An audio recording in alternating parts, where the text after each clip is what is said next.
I'm stood here in the mountains between Slovenia, Italy and Austria, the place where my family originates from, somewhere that I think is absolutely beautiful. The sun is rising onto the mountains behind me, and this is a place where I like to come and reflect. And 2016 was certainly one heck of a year to reflect upon. And I thought back to when was the last time that I felt the British people were so disenfranchised with the way in which Great Britain and the economy is working for them. And it was when I was a student in the mid-1980s. I was in Nottingham, and that was an area, like many other parts of the UK, where there was a striking nation. The headlines were dominated by the miners' strike and Thatcherism. It was a horrible, horrible time. And in many ways, it was the same as we have just seen in 2016 with the Brexit debate. People disenfranchised and disappointed. But in many ways, it was also different. In 1985, the economy was struggling to recover from the recession of the early 1980s, and unemployment was at record high levels. In 2016, the economy has actually been doing rather well, recovering well from the recession of 2009, and unemployment levels at records low. So I reflect on why is it that the British people are so disenfranchised in the way in which the economy is working. Now, the answer to that question is not a simple one.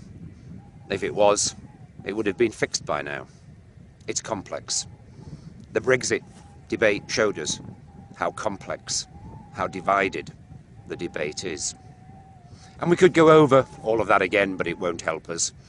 The British nation has decided we will Brexit. But one thing that I think is for sure is what we are seeing, like we saw in the 1980s, is an increasing dislike, disregard and mistrust for political and for business leadership.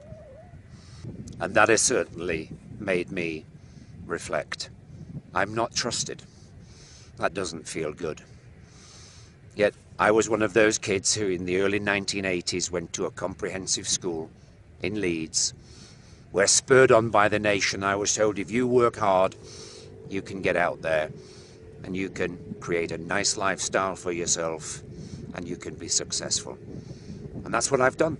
I've worked extremely hard for 30 years and I have a nice lifestyle.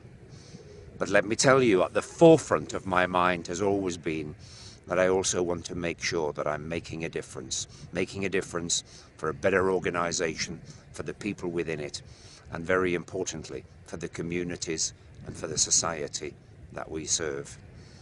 And when I meet with other business leaders and political leaders, which, of course, in my role, I have the opportunity to do you know, there are very few.